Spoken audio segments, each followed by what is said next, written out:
معزز ناظرین، السلام علیکم ورحمۃ اللہ وبرکاتہ۔ نحمدہ ونصلی ونسلم علی حبیبہ الکریم، اما بعد۔ اسلام میں بچوں کی تربیت اور بچوں کی تعلیم کے اوپر بڑی ہی توجہ دلائی گئی ہے۔ اللہ کے رسول علیہ الصلاۃ والتسلیم نے اپنی بہت ساری احادیث میں مختلف مقامات پر صحابہ کرام کو تربیت اولاد کے حوالے سے بڑے ہی عمدہ فرامین ارشاد فرمائے۔ اسلام میں تربیت اولاد کی بڑی اہمیت ہے۔ اللہ کے رسول علیہ الصلاۃ والتسلیم نے ایک حدیث پاک میں یہ ارشاد فرمایا کہ کوئی بھی ماں باپ اپنی اولاد کو سب سے بڑا تحفہ اگر دینا چاہتے ہیں تو ماں باپ کی طرف سے اولاد کے لیے سب سے بڑا تحفہ یہی ہے کہ وہ انہیں اچھے اخلاق سکھائیں، اچھے آداب سکھائیں، اچھی تربیت کریں ان کی۔ تو ماں باپ اگر اولاد کی اچھی تربیت کریں، انہیں آداب سکھائیں، تو یہ ان کی طرف سے سب سے بڑا تحفہ ہے۔ اسی ضمن میں آج ایک خاص حدیث پاک آپ کے سامنے پیش کرنا چاہتا ہوں، جس میں ہم سب کے آقا عقائد عالم نور مجسم صلی اللہ علیہ وسلم نے خصوصیت کے ساتھ 3 چیزوں کی تعلیم ارشاد فرمائی۔ یہ حدیث پاک الصواعق المحرقہ کے اندر ہے اور جامع الاحادیث للسیوطی میں یہ حدیث پاک ہے۔ چنانچہ اللہ کے پیارے رسول صلی اللہ علیہ وسلم نے فرمایا، ادبوا اولادکم علی 3 خصال،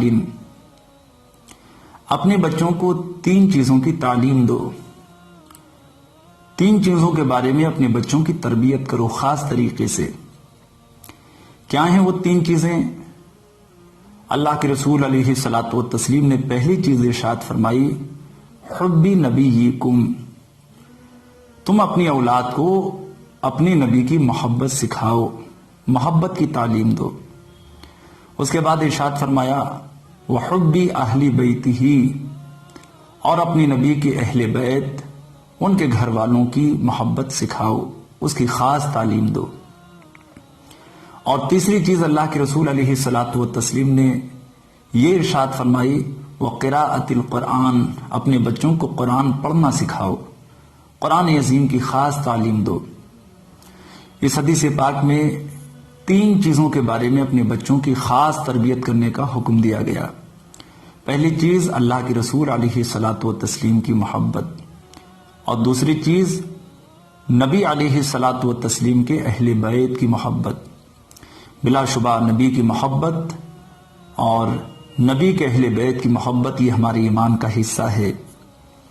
جب تک یہ محبتیں کامل نہ ہوں تو ہمارا ایمان مکمل نہیں ہو سکتا۔ ہم اپنے بچوں کو اپنے نبی کی محبت سکھائیں، نبی کے اہل بیت کی محبت سکھائیں، نبی کا مقام بتائیں اور نبی کے اہل بیت کا مقام بتائیں۔ اور اس کے ساتھ اللہ کے رسول علیہ الصلاۃ والتسلیم نے تیسری چیز ارشاد فرمائی، قرآن کی تلاوت، قرآن کی قرات، قرآن پڑھنا سکھائیں۔ صحیح طریقے سے قرآن ہمارے بچے پڑھیں تاکہ قرآن کی تلاوت کی بھی برکت انہیں ملے اور قرآن کو سمجھیں، قرآن کے اندر اللہ پاک نے کیسے کیسے احکام ارشاد فرمائیں وہ جانیں۔ قرآن کی خاص تعلیم ہم اپنے بچوں کو دلائیں گے تو ہمارے بچے بہترین انسان بنیں گے، اللہ اس کے رسول علیہ الصلاۃ والتسلیم کے فرما بردار بنیں گے۔ قرآن عظیم کے اندر اللہ کی عبادت کا بھی ذکر ہے، رسول اللہ کی اطاعت کا بھی ذکر ہے، اور انسانیت کی تعلیمات بھی قرآن عظیم کے اندر ہیں۔ ماں باپ کی اطاعت و فرما برداری کی باتیں بھی قرآن کے اندر ہیں۔ تمام انسانیت کی باتیں، اچھائیوں کی باتیں، بھلائیوں کی باتیں قرآن عظیم کے اندر ہیں۔ قرآن بھلائیوں کا سرچشمہ ہے۔ تو ہمارے آقا علیہ الصلوۃ والتسلیم نے تیسرے نمبر پہ بتایا کہ قرآن کی خاص تعلیم ہم اپنے بچوں کو دلائیں۔ جب قرآن کی صحیح تعلیم ہمارے بچوں کے پاس ہوگی، ہمارے بچے نبی سے بھی سچی محبت کریں گے، نبی کے اہل بیت سے بھی محبت کریں گے، اور صحیح قرآن جب وہ پڑھیں گے سیکھیں گے تو ان کی عبادتیں بھی اچھی ہوں گی اور وہ اچھے انسان بنیں گے، سچے مسلمان بنیں گے، اپنے ماں باپ کے بھی فرما بردار ہوں گے۔ اللہ رب العزت ہمیں قرآن عظیم سیکھنے اور سکھانے کی توفیق عطا فرمائے۔ اللہ رب العزت ہمیں خاص طریقے سے اپنے بچوں کو محبت رسول، محبت اہل بیت اور محبت قرآن ان کے سینوں میں ودیت کرنے کی توفیق عطا فرمائے۔ بالخصوص قرآن عظیم کے فیضان سے اللہ ہم سب کو خوب مالا مال فرمائے۔